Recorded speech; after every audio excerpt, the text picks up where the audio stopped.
Hello and welcome to my presentation on student learning in the classroom. My name is Mrs. DS, and we will be discussing learning and its ties to student achievement. In recent years, there has been much study in the field of educational psychology. Unfortunately, the science of learning hasn't made its way to the classroom until now. The data show that students retain old biases about learning, so we as teachers must change the way we learn about education, the way we teach our students, and the way we assess them on their summative knowledge of a subject. We are always challenged to keep students engaged and to be sure they are college and career ready, but we are woefully unprepared to do so with old ideas about learning. During today's lesson, my hope is that you have several takeaways about different facets of learning. I hope that you will be able to create a unit, or at least a few lessons, that incorporate desirable difficulties, such as spaced, interleaved, or varied practice. I'd like to show you types of low-stakes quizzing that you could easily incorporate into review practice for a lesson. You will also be given several different prompts to get students to think about their learning in the form of metacognition in your specific subject areas. And finally, I'd like for you to understand the implication of growth mindset praise for all students and summarize its importance. With the introduction of the Common Core State Standards in recent years, we've seen an increase in the difficulty level of the content in all subject areas. This is actually a good thing. Learning, especially learning that lasts, has to be difficult. If learning doesn't require effort, it won't stick. This concept may sound simply outrageous, but after reading Make It Stick, The Science of Successful Learning by Brown, Roediger, and McDaniel, I have completely changed my views on learning. I hope you will too. While it may sound counterintuitive, the first and most important point of the book is that learning must be difficult so that we are able to better encode the information. The learning process starts with paying attention to the material so that it is written into our brains and stored into our long-term memory. The more effort it takes to learn and encode the material, the better chance it has of being learned. However, to ensure storage in long-term memory, the information needs to be retrieved after some forgetting occurs. This actually strengthens the pathways to the information in the brain because students are forced to remember the material. They may forget some pieces, but that's acceptable as long as they go back for the information. One way to incorporate desirable difficulties into lessons is through spaced practice. Spaced practice is just adding time between lessons. Instead of grouping all the information on a particular topic into one lesson, break it up into smaller mini lessons that can be presented over several days. Have you ever told your students to start studying for a test days prior for a short period of time? This is exactly what spaced practice looks like in studying. When students cram for a test and study in one block, they may think they're doing well, but this is just an illusion. They falsely think they're prepared because the information is going to their short-term memory, where it will be lost on the day of the test. Consider the example on the slide. A student who studies for 4 hours straight may only get a C, but as students break up their studying over several days, it's likely that their grades will improve. Another type of desirable difficulty is interleaving, in which several different topics are broken up into shorter lessons and all taught at the same time.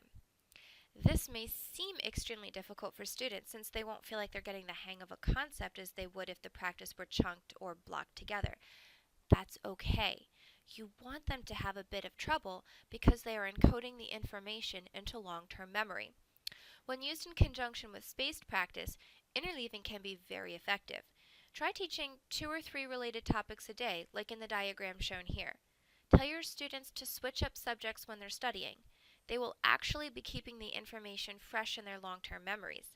However, you must warn students that they won't feel like they're learning.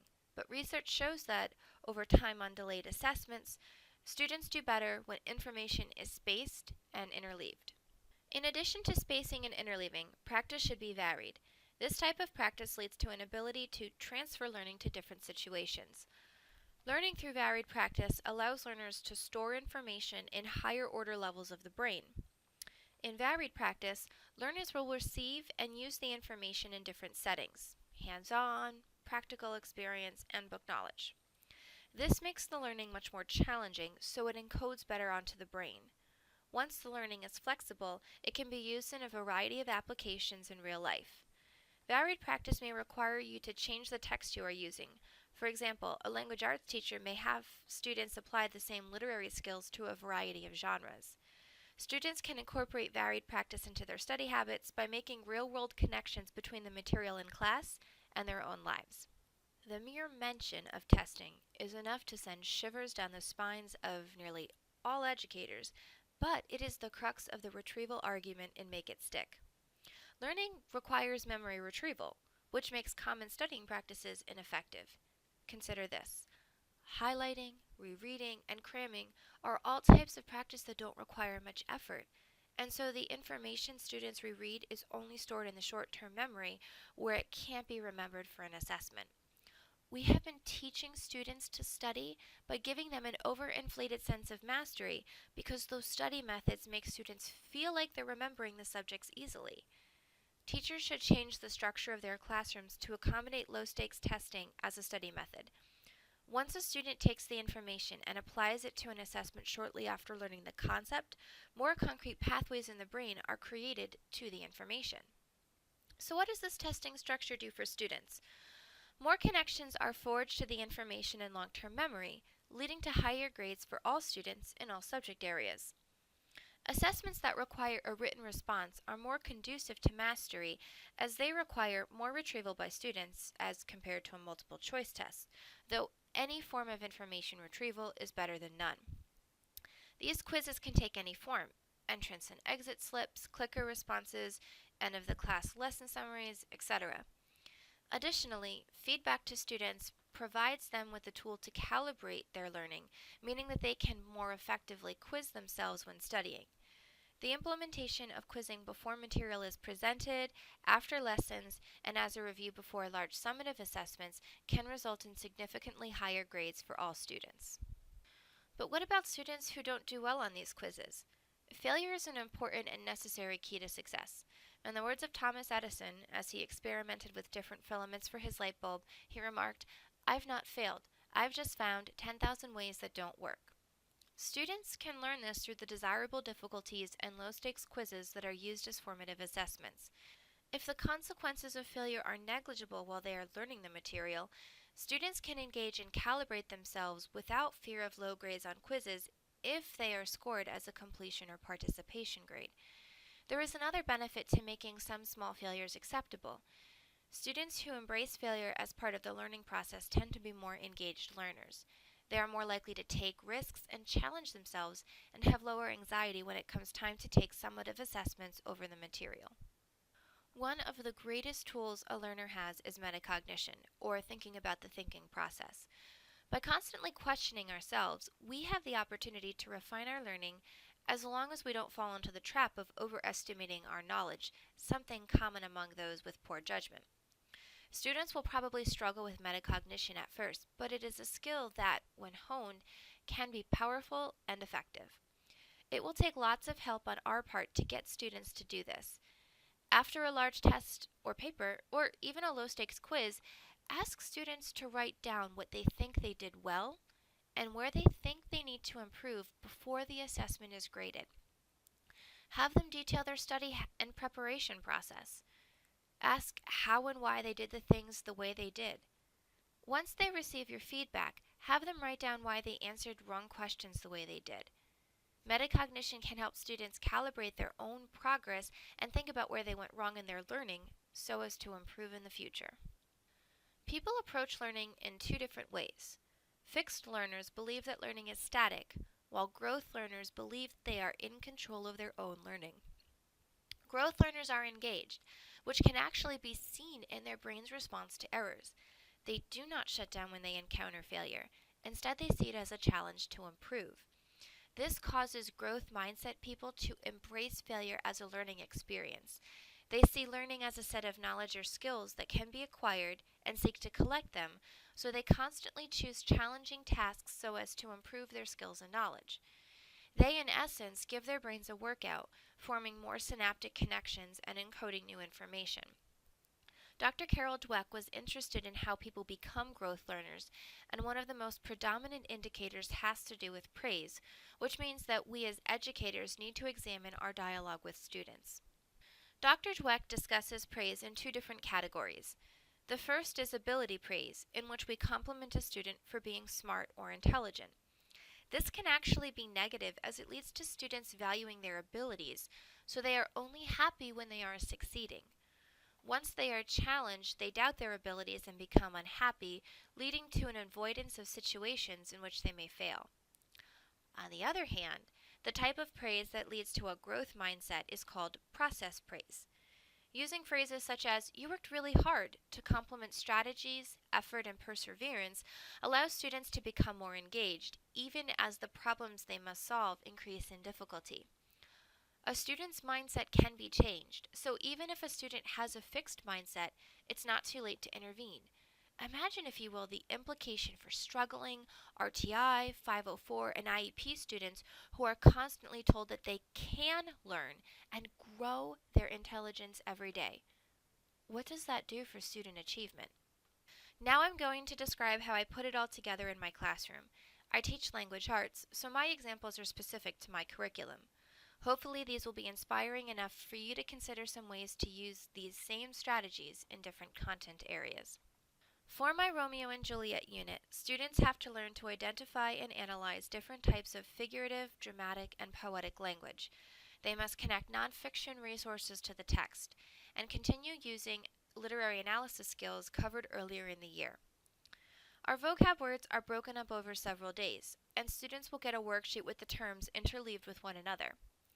My students read other similar texts, such as Pyramus and Thisbe from Ovid's Metamorphoses, and scenes from Shakespeare's A Midsummer Night's Dream as part of their summative assessment, varying the type of text in which they have to identify literary terms. Students do a variety of readings of nonfiction, too.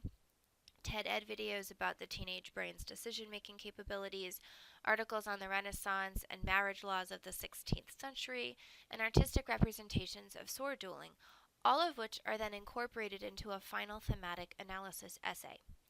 Our vocabulary lessons are interspersed throughout the first 4 weeks, which is spacing, and repeated as the elements are discovered in the text. Sometimes students may go several days without seeing an element, forcing them to recall and retrieve those terms. They learn to read a variety of texts at the same time, which is interleaving. It's all connected through short weekly quizzes or varied practice. After each formative and summative assessment, students are asked to journal how they think they did and why. They discuss how they studied and prepared for the quiz or test. They revisit those journals when they receive their grades.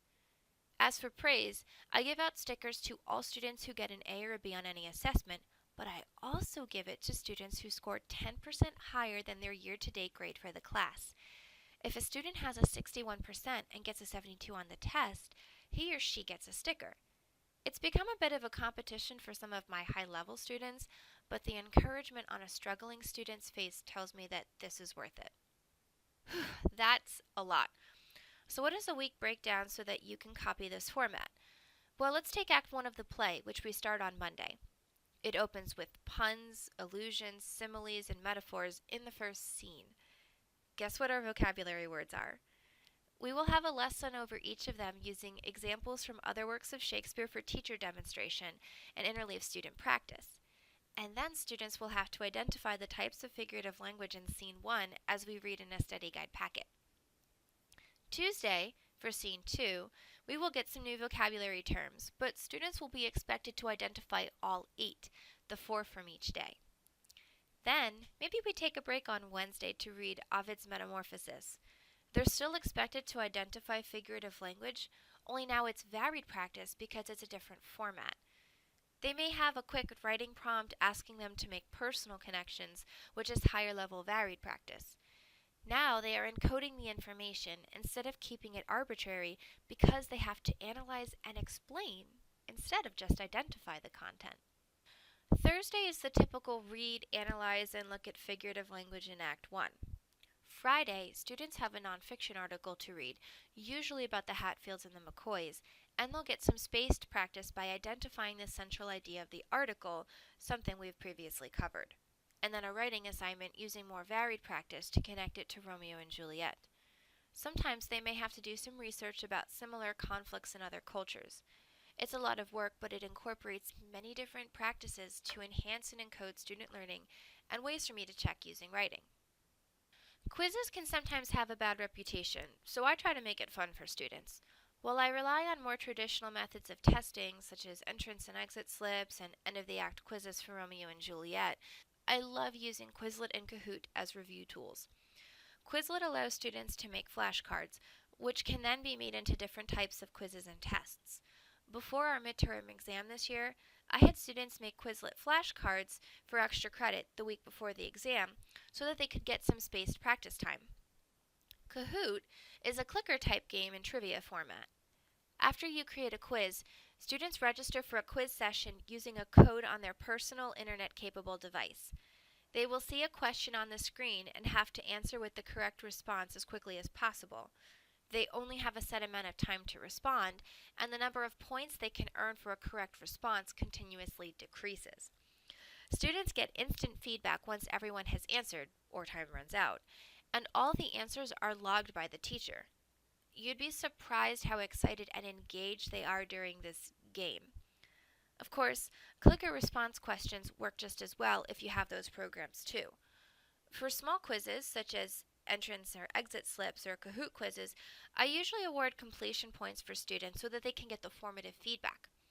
Other quizzes aren't weighted too heavily since they're considered a diagnostic for the larger assessments at the end of the unit. This way, students who do poorly aren't as disillusioned. They know exactly what they need to study and practice before the final test. Thank you for giving me your attention today. I know you've received a lot of material, so here's a small recap of everything we've covered. First and foremost, I hope you've begun to change your philosophy of teaching. Introduce your students to the concept that they are in charge of their learning. Explain to your students that learning must be difficult. These difficulties can make learning stronger. Easy learning is easily forgotten. Even if they fail, tell your students that it's okay. Failure is something from which they can and should learn.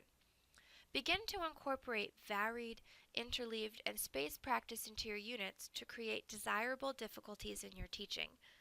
Use low-stakes quizzes to aid in retrieval and elaboration, and begin to have your students use metacognition. Be transparent so that students understand why you structure units and smaller activities as you do. And finally, teach your students how to study. Do away with the tips for rereading and highlighting. Show them how to quiz themselves and reflect on their learning so that they begin to take more responsibility as you teach. If you're interested in furthering your reading, please see these sources.